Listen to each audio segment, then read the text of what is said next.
एक बार फिर बात करेंगे सेनेट कायमा कमेटी पार्लिमानी उमूर के इजलास के हवाले से, जिसमें गुज़िश्ता रोज़ शदीद बदनज़मी हुई। इलेक्शन कमीशन के इंतखाबी इस्लाहात बिल पर एतराज़ात सामने आने पर हंगामा आराई भी हुई। इसी तमाम तर सूरत हाल पर बात करेंगे। साबिक सेक्रेटरी इलेक्शन कमीशन कुंवर दिलशाद साहब हमारे साथ मौजूद हैं। कुंवर दिलशाद साहब, बहुत शुक्रिया आपके वक्त का। ईवीएम पर इलेक्शन कमीशन को जो एतराज़ात हैं उस बारे में भी आपसे जानना चाहेंगे, लेकिन कल जो कायमा कमेटी में जो कुछ भी हुआ, हुकूमती अराकीन का जो रवैया था, उस पर आप क्या कमेंट करेंगे? रवैया का जो नाखुशगवार वाक़या पेश आया, उससे इलेक्शन कमीशन में पाकिस्तान की साख या गैर जानबदारी पर कोई आरोप नहीं आया। इलेक्शन कमीशन में पाकिस्तान इलेक्ट्रॉनिक वोटिंग मशीन को रिजेक्ट कर चुका है और आइंदा इंतखाबात में इलेक्ट्रॉनिक वोटिंग मशीन का इस्तेमाल नहीं किया जाएगा।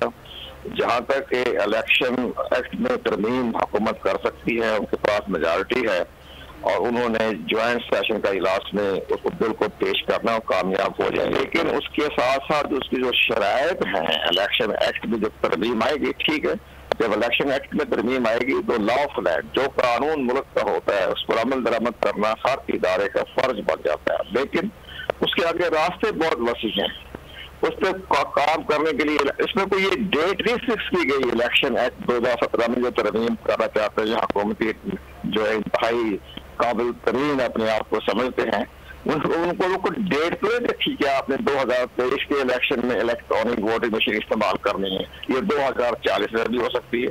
वो अपना काम कर रहे हैं।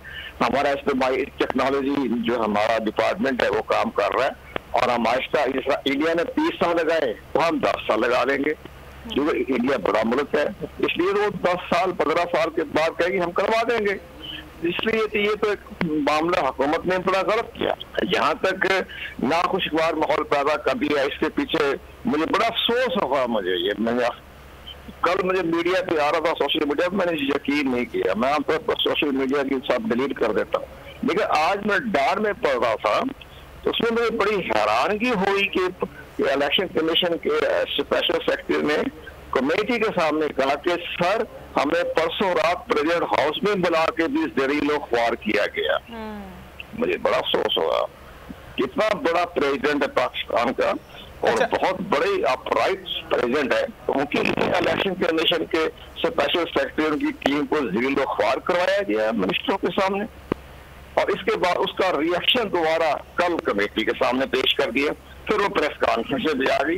अब इलेक्शन कमीशन ने अपना कार्रवाई तो करेगा, लेकिन मेरा ख्याल ये है, आपकी वसात से हम ये कहना चाहेंगे कि जब ठीक है आप ठंडे मिजाज से चलें, कोई एक्शन ना लें, खामोशी इख्तियार कर लें, बस एक मामूली सा छोटा सा एक प्रेस रिलीज जारी कर दे, जो हमें अफसोस हुआ है आपकी गुफ्तगू से।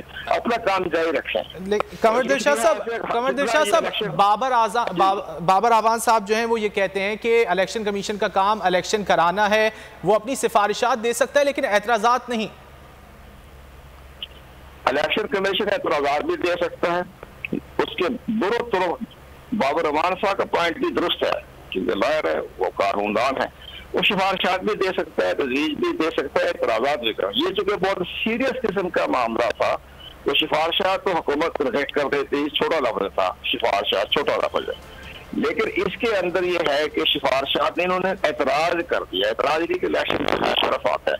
अब अफसोस की बात है, अब इलेक्शन कमीशन ने थोड़ी सी लड़ाई ली है आजादाना खुद मुख्ताराना काम करने पर, तो उस पर इदारे जो है उस पर खास तौर पर हुकूमत इस पर नाराज हो रही है। लेकिन बहरहाल इलेक्शन कमीशन के इख्तियारात में कमी नहीं आई, इख्तियारात, बल्कि आप हैरान होंगे कि बाबर हमारी बात सुन रहे हैं तो वो जनाब आप जो इलेक्शन एक्ट में तरमीम कर रहे हैं उससे तो इलेक्शन कमीशन और ज्यादा मजबूत हो गया है।